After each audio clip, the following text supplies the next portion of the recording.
I'm Catherine Tinsley with the Nocturnal. How are you doing today? How are you doing today? Hey, Catherine. I'm doing well. How are you doing? I'm good. Are you ready to get started? Yeah. No, let's do it. Let's talk. So my first question for you is, how did you prepare for this role? Did you read the book by any chance? Yeah. I mean, yeah. After I learned that I was, I got it and was gonna do it. Yeah, I definitely read the book and checked that out. And then also, Rich is the writer on this as well. So he's a wonderful person, obviously, to like talk to since he was, obviously close to it because he wrote it. So that was a big part of the process as well. So yeah. And with reading both the script and the book, how do you feel like the two differ?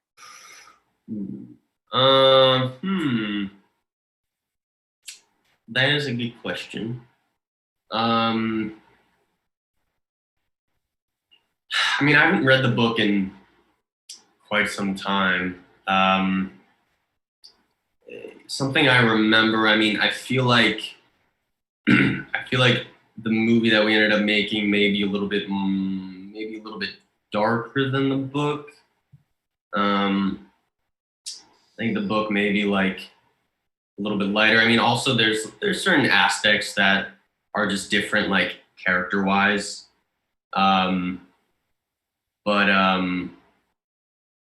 Yeah, I guess that's my answer. It's not really a wonderful answer, but like An answer. So your resume is quite impressive. We've seen you on shows like Euphoria, This Is Us, and The Walking Dead.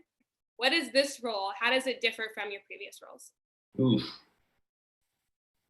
That's a good question. I don't know. I mean, because like every part is different. How does it differ from the previous ones? Yeah, it's like every part is different. And then I'm holding a pen. Every part is different, and then also every character is different. Every director is different.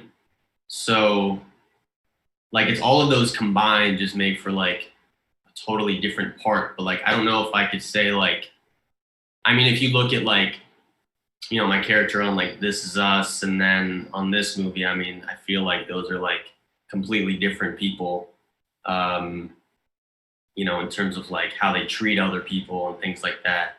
But yeah, it's hard for me to like specifically say. I feel like just every character and every project like brings its inherent differences. And with this film, you work with Lily Reinhart not just as your co-star, but also as your executive producer. What was it like with her in both of those roles? Oh, it's great. Yeah, she did an incredible job. I mean, this whole movie like wouldn't have been made without her. I mean, she literally like found our director, everything like that. So she was. I mean, it wouldn't be made without her. And yeah, but she did a wonderful job of like, when it came to working with her, a lot of times I just forgot that she was a producer, because she did a great job of, I suppose, like juggling both those positions. And just when we were working, just like working with, I suppose, her as an actor. So yeah, I mean, yeah, she did a great job for both. It's very impressive. And speaking in the context of being an actor, how did you get your start in acting? Well, I've been doing it for like quite some time.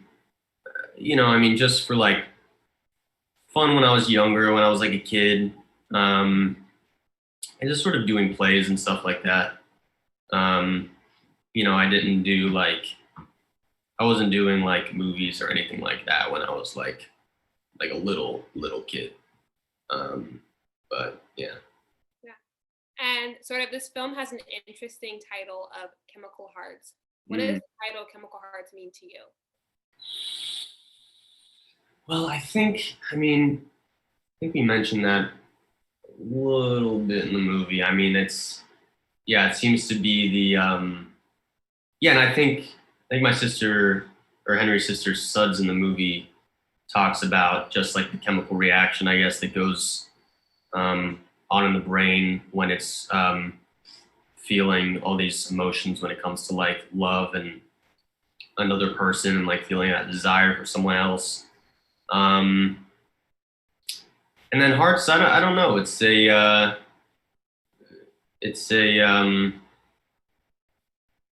you know, feelings of the heart, like that sort of maybe love feeling that you really feel like right here.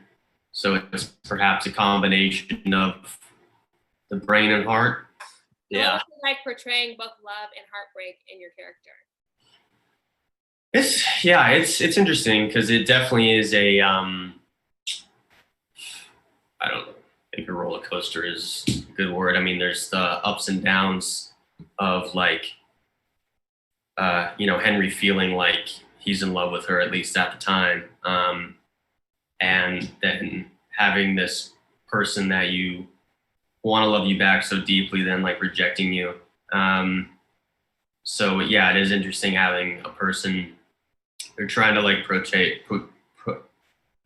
a person that is going through all of those experiences and like putting all that into trying to put all that in one project is interesting.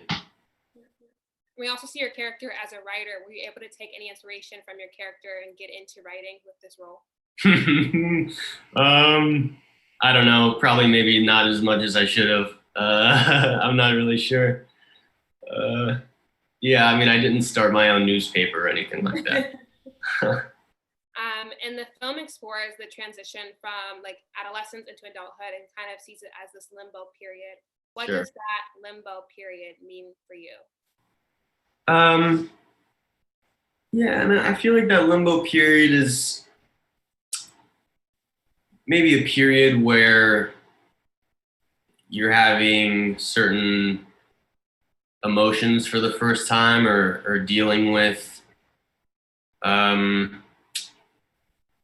a new way that I mean, because you just change so rapidly once you hit like I mean, I feel like everyone changes rapidly once they hit like 12 or 13. And so I think maybe that limbo period is like having all those changes happen, but not knowing how to deal with them yet, I suppose. And then as you start to, just as you start to naturally get older, then you start to, I guess, figure out yourself more, how to deal with those emotions more. So I think maybe that's kind of the interpretation of the teenage limbo kind of period. And do you feel like you learned anything from your character that you portrayed? Yeah, definitely. Yeah, I think there's a lot of things to take from it, hopefully, and I hope that like, I hope that there's some audience members that are able to take something from it, just in terms of learning when it comes to trying to like fix someone when they've been through some sort of pain or trauma, that they seem to like they need their own time. Can't like try and force that. And especially Henry seems to be trying to force that so that he can like have her love and she can give him her love and he can give her his love, and like have a relationship and that companionship. Yeah, so hopefully there's something to be learned through his mistakes that you can't just try and fix someone. Like they need to go through those problems in their own time, I guess, or work on themselves in their own time. It takes everyone. Some people recover very quickly from certain things. Other people, it takes them a lifetime. So yeah. And do you hope that this film can help people sort of normalize processing trauma? I hope so. Yeah. I mean, you never know. I mean, I feel like everyone can take away something different from a movie. But yeah, I mean, I would love that if someone was able to take that away from it. Yeah. And my final question for you would be, what do you want audiences to take away after they finish watching this film? I would say like kind of what we just said. Just if it could, and I'm sure there's a lot of people that are going to watch it that maybe already dealt with all these issues or maybe already know how to deal with all these issues. So maybe they won't take away anything from it, or maybe they'll take away something from it that I I can't even think of or didn't even like expect them to take away something from it. So yeah, in terms of that, I don't know. I don't know what I like. I don't know if I like want someone.